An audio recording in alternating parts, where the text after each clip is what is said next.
Halo guys, selamat datang lagi di channel ini bersama gue, Reborn. Buat yang baru gabung, jangan lupa dibantu like dan di subscribe ya. Pada video kali ini, kami pun akan kembali menjelaskan dan juga menceritakan mengenai jalannya alur cerita manga baku hantam terbaru yang tidak kalah menariknya dari manga baku hantam lain, yaitu sebuah manga pertarungan antara berandalan di Jepang yang berjudul manga Out. Tapi tenang saja, karena cerita dari Out sendiri sangatlah jauh berbeda dengan manga baku hantam sejenis yang dibuat pada era modern. Mengingat pada dasarnya seluruh cerita di dalam manga ini dari awal sampai akhir hanya akan mengisahkan tentang pertarungan antara para remaja saja. Baik itu pertarungan antara geng motor satu dengan yang lainnya, ataupun pertarungan antara sang tokoh utama melawan kelompok Yakuza. Tanpa ada sedikit pun bumbu kekuatan supranatural di dalamnya.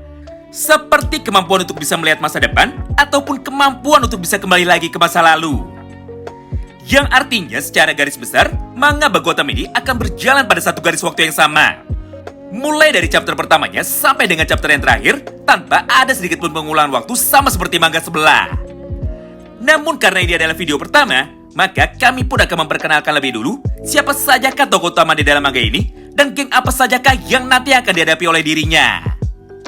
Jadi bagi kalian para pecinta manga baku hantam yang sudah lama menunggu kami untuk kembali membahas mengenai hal seperti ini, maka kalian bisa simak terus ya video ini sampai habis. Kita mulai dari yang pertama, yaitu pengenalan tokoh utamanya. Di mana pada awal cerita, kita pun seketika langsung disuguhkan dengan sebuah narasi singkat sebagai berikut. Nama tokoh utama dari manga Out ini adalah Iguchi Tatsuya. Dia adalah seorang pria remaja berusia 17 tahun yang merupakan mantan anggota geng berandalan paling berbahaya yang ada di kota Tokyo. Di mana pada geng lamanya itu, Tatsuya memiliki jabatan sebagai kapten divisi tempur dari sebuah geng besar yang namanya masih dirahasiakan. Tapi karena di dalam sebuah pertempurannya melawan geng lain, Tatsuya sempat melakukan sebuah kesalahan yang membuat dirinya tanpa sengaja malah mencoba untuk menghilangkan nyawa orang lain. Maka dia pun seketika langsung ditangkap oleh polisi, serta langsung dijatuhkan hukuman penjara selama beberapa tahun oleh pihak pengadilan. Beruntungnya setelah menjalani hukuman penjara selama 1 tahun, Tatsuya pun berhasil menunjukkan perubahan sikap yang sangat drastis, serta dia pun mau mencoba untuk berubah demi bisa menjadi pribadi yang lebih baik. Hal itulah yang pada akhirnya membuat pihak pengadilan dan juga kepolisian mau memberikan sebuah keringanan terhadap masa hukuman dari Tatsuya, yaitu Tatsuya akan mendapatkan keringanan berupa bebas bersyarat. Dengan catatan, dia akan dipindahkan dari lingkungan tempat tinggal lamanya menuju ke lingkungan tempat tinggal baru bersama dengan paman dan juga bibinya. Serta selama 1 tahun ke depan, Tatsuya pun akan mendapatkan pengawasan super ketat dari pihak kepolisian. Di mana, jika Tatsuya kedapatan melakukan sebuah kesalahan lagi dan ketahuan melakukan pertarungan jalanan lagi, maka secara otomatis dirinya akan kembali dimasukkan ke dalam penjara dan menghabiskan sisa masa tahanannya di dalam penjara. Kesimpulannya, cerita dari manga Out ini akan mengisahkan tentang perjalanan mantan berandalan terkuat yang ada di kota Chiba ketika dirinya sudah bertaubat.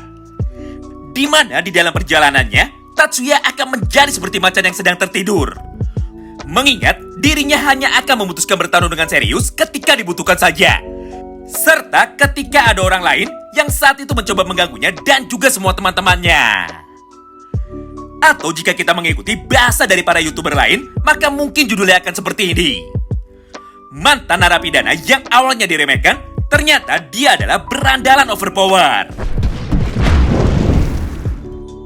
Selanjutnya kita masuk ke topik pembahasan yang kedua, yaitu geng apa sajakah yang nantinya akan dihadapi oleh Iguchi Tatsuya selama perjalanan hidupnya di dalam dunia berandalan. Sebenarnya pada poin yang kedua ini, ada banyak sekali geng kuat yang menguasai suatu wilayah tertentu. Contohnya adalah wilayah kota Tokyo, Shibuya, dan juga kota-kota lain. Namun supaya lebih mudah dipahami, maka pada kesempatan kali ini, kita akan jelaskan 4 kelompok geng paling besar saja yang membagi wilayah kekuasaannya di seluruh kota Chiba bagian barat. Yang pertama adalah geng Kirito generasi yang ke-7, di mana geng ini adalah geng utama yang akan menjadi fokus cerita di dalam semua konflik yang akan terjadi pada manga baku hantam ini. Nah, untuk susunan anggotanya sendiri adalah sebagai berikut. Geng Kirito generasi ke-7 dipimpin oleh seorang pria muda berusia 17 tahun yang bernama Tanzawa Atsushi.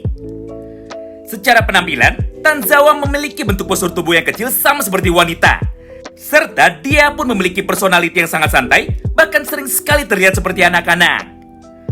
Namun ketika dirinya sudah datang ke dalam medan tempur dan memutuskan untuk bertarung dengan serius, maka tidak ada satupun orang yang mampu mengalahkannya, baik itu di dalam pertarungan antar geng ataupun pertarungan duel 1 lawan 1.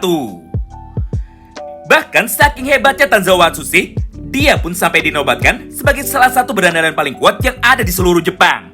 Hingga tidak ada satupun orang yang berani menantangnya bertarung, kecuali mereka sudah menyiapkan sebuah rencana licik sebelumnya. Sederhananya, kemampuan bertarung dan juga kepribadian dari seorang Tanzawa Atsushi sangat mirip sekali dengan Sano Manjiro yang ada di dalam manga baku Quantum Tokyo Revengers. Mengingat kedua orang tersebut sama-sama memiliki gelar yang tidak terkalahkan, walaupun tubuh mereka lebih kecil dibandingkan dengan para berandalan lainnya.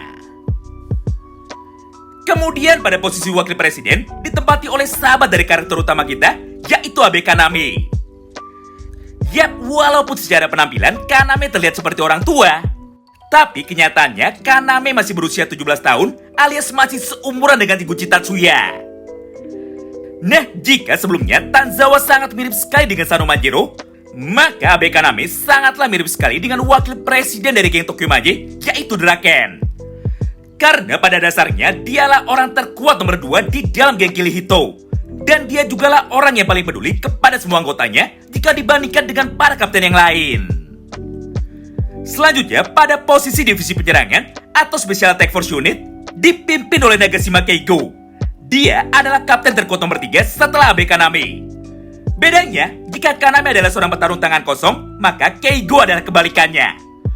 Mengingat di dalam manga ini, dirinya lebih sering sekali diperlihatkan bertarung menggunakan pedang kayunya. Baik itu di dalam pertarungan duel 1 lawan 1 ataupun di dalam pertarungan antar geng.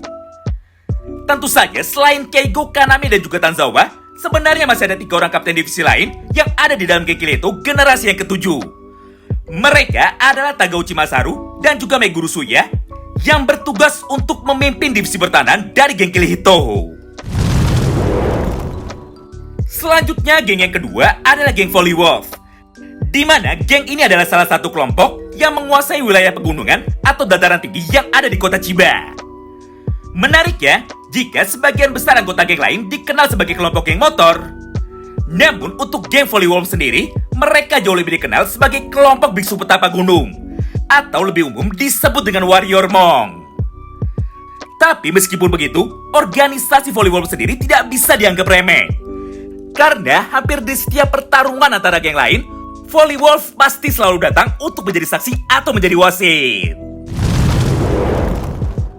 Kemudian yang ketiga adalah geng SID alias Speed in Danger.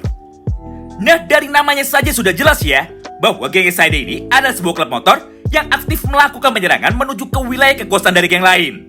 Dengan sebuah tujuan sederhana, yaitu untuk mendominasi dan juga memperluas pengaruhnya di dalam dunia berandalan. Sedangkan untuk geng yang keempat, sekaligus geng besar terakhir yang ada di kota Chiba adalah geng Bakurakan. Di mana geng berandalan ini terlahir dari kelompok pekerja atau kelompok buruh pabrik yang dikenal aktif sebagai geng motor juga.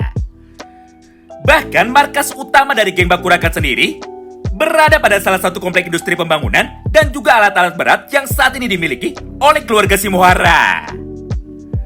Selanjutnya, untuk susunan anggotanya sendiri, geng Bakurakan ini dipimpin oleh 3 orang bersaudara kejam yang luar biasa brutal.